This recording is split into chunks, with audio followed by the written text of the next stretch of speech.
कलाम में आज हम पढ़ेंगे लूका की अंजील 21 बाब उसकी 28 आयत से। यस्सु यरूशलेम की बर्बादी की पेशन गोई करता है।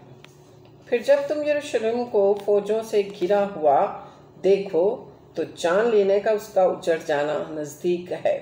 उस वक्त जो यहूदिया में हो पहाड़ों पर भाग जाएं, और जो यरूशलेम में के अंदर हो बाहर निकल जाएं, और जो देहात में हो शहर में ना दाखिल हों, क्योंकि ये इंतकाम के दिन होंगे जिनमें सब बातें जो लिखी है पूरी हो जाएंगी। उन पर अफसोस है जो उन दिनों में हामला हो और जो दूध पिलाती हों, क्योंकि मुल्क में बड़ी मुसीबत और उस कौम पर गज़ब होगा और वो तलवार का लुकमा हो जाएंगे और असीर होकर सब कौमों में पहुंचाए जाएंगे। और जब तक गैर कौमों की मियाद पूरी ना हो यरूशलेम गैर कौमों से पामाल होता रहेगा। इब्ने आदम की आमद। और सूरज और चांद और सितारों में निशान जाहिर होंगे और ज़मीन पर कौमों को तकलीफ़ होगी, क्योंकि दौलतमंद और उसकी लहरों के शोर से घबरा जाएंगे, क्योंकि वो समंदर और उसकी लहरों के शोर से घबरा जाएंगे और डर के मारे ज़मीन पर आने वाली बलाओं की राह देखते देखते लोगों की जान में जान ना रहेगी, इसलिए कि आसमान की कुव्वतें हिलाई जाएंगी। उस वक्त लोग इब्ने आदम को कुदरत और बड़े जलाल के साथ बादल में आते देखेंगे, और जब ये बातें होने लगें तो सीधे होकर सर ऊपर उठाना, इसलिए कि तुम्हारी मुखलसी नज़दीक होगी। अंजीर के दरख्त से सबक।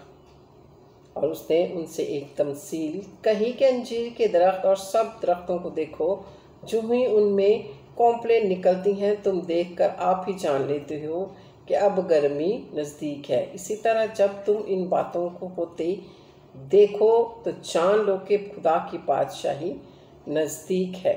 मैं तुमसे सच कहता हूँ, जब तक ये सब बातें ना हो लें ये नस्ल हरगिज़ तमाम ना होगी। आसमान और ज़मीन टल जाएंगे, लेकिन मेरी बातें हरगिज़ ना टलेंगी। चौकस रहने की ज़रूरत, बस खबरदार रहो, ऐसा ना हो कि तुम्हारे दिल बुरा और नशाबाजी और इस ज़िंदगी की फ़िक्रों से सुस्त हो जाएं, और वो दिन तुम पर फंदे की तरह नागहान आ पड़े, क्योंकि जितने लोग तमाम रूह ज़मीन पर मौजूद होंगे उन सब पर वो इसी तरह आ पड़ेगा। बस हर वक्त जागते और दुआ करते रहो, ताकि उन सब होने वाली बातों से बचे और इब्ने आदम के हजूर खड़े होने का मकदूर हो। और वो हर रोज़ हैकल में तालीम देता था और रात को बाहर जाकर उस पहाड़ पर रहा करता था जो ज़ैतून का कहलाता है। और सुबह सवेरे सब लोग उसकी बातें सुनने को हैकल में उसके पास आया करते थे। पाकलाम के पढ़े और सुने जाने पर खुदावंद की बरकत हो, खुदावंद का शुक्र हो। खुदावंद का कलाम ज़्यादा से ज़्यादा शेयर किया करें, मेरे चैनल को सब्सक्राइब करें, लाइक करें, रेड बेल आइकॉन के बटन को प्रेस करें, ताकि मैं जो खुदावंद का कलाम अपलोड करूं वो आप तक फौरी उसका नोटिफिकेशन पहुंचे और आप उसे सुने, बरकत पाएँ। खुदावंद आपकी घरानों को बरकत दे। Hallelujah, praise the lord, god bless you all, आमीन।